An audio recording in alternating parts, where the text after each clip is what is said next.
Senhor esteja convosco. Evangelho de nosso Senhor Jesus Cristo, segundo São Mateus.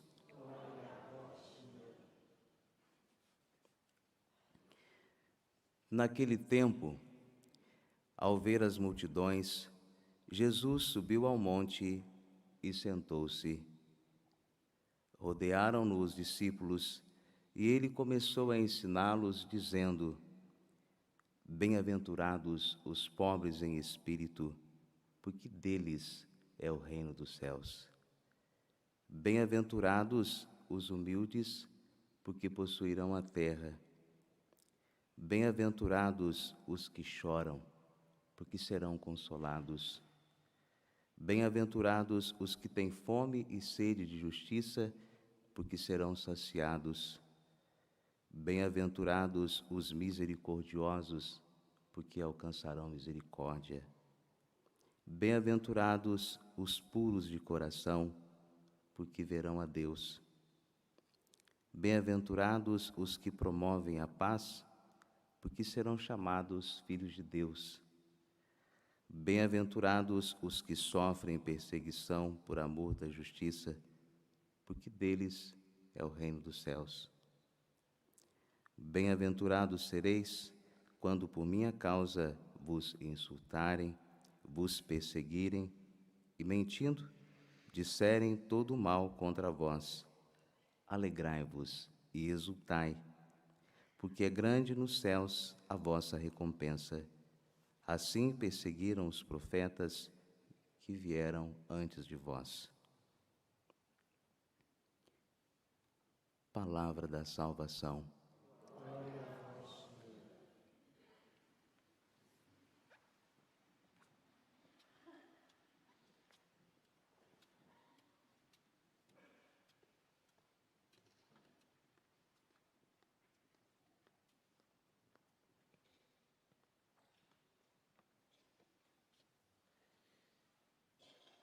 Caríssimos irmãos, como discípulos de Jesus Cristo, procuramos imitá-lo e sabemos que a verdadeira felicidade nasce desta fidelidade ao Evangelho.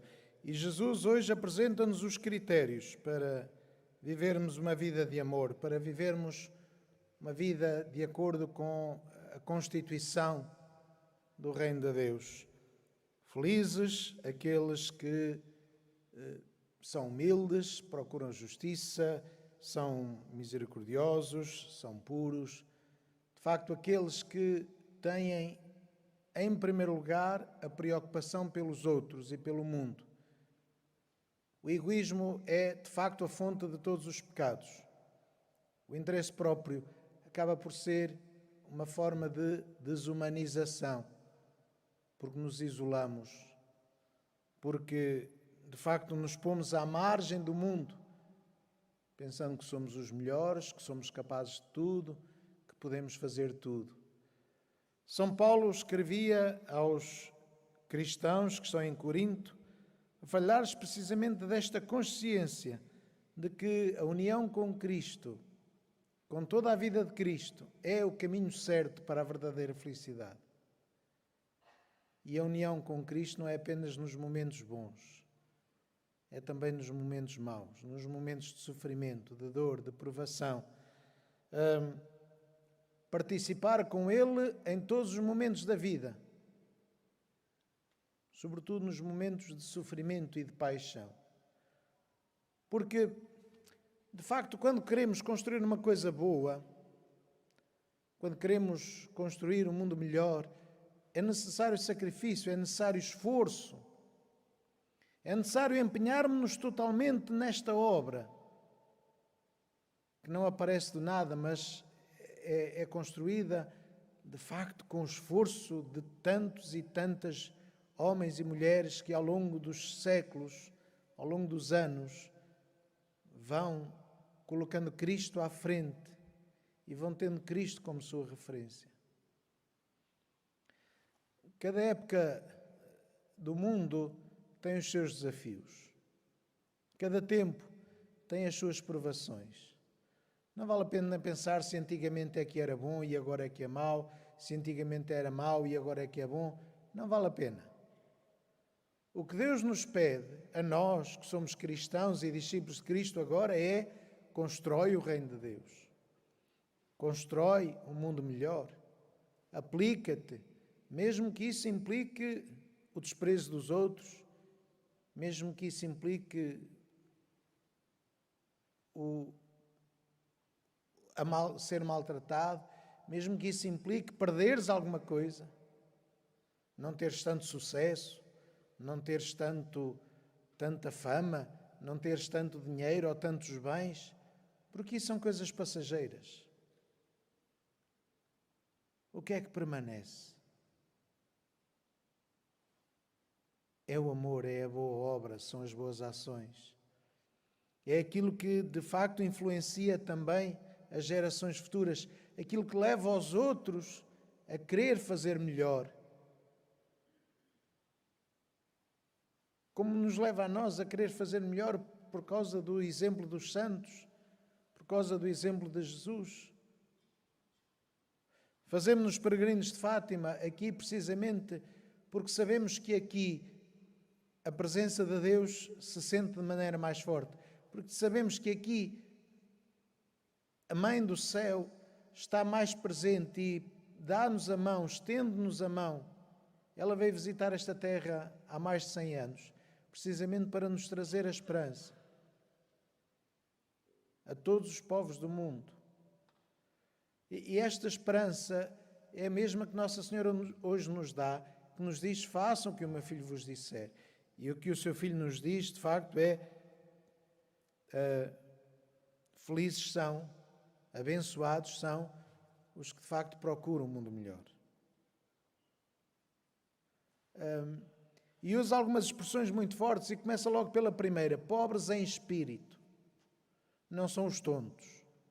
Nós às vezes usamos: é um pobre de espírito. Não. É aqueles que estão verdadeiramente desprendidos, tenham muito ou pouco.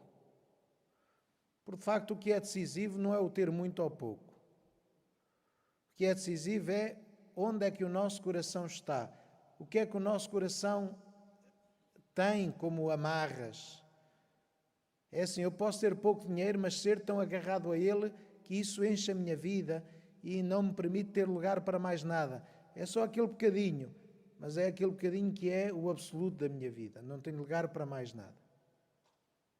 E posso ser alguém que é muito rico, mas que dispõe dos seus bens com generosidade, com parcimónia, sabe que aquilo não é seu, é administrado por si e é generoso, é compassivo, é caridoso, põe os seus bens ao serviço do mundo melhor, mesmo que seja investi-los, mesmo que seja criar uma empresa, mesmo que seja produzir riqueza, mas percebe que não é para si, é para o mundo. E esta consciência daquilo que fazemos com aquilo que Deus nos dá, que é importante. Porque de facto o que nós temos é fruto do nosso esforço, sim, mas também é fruto da graça de Deus. Não podemos pô-lo fora da equação.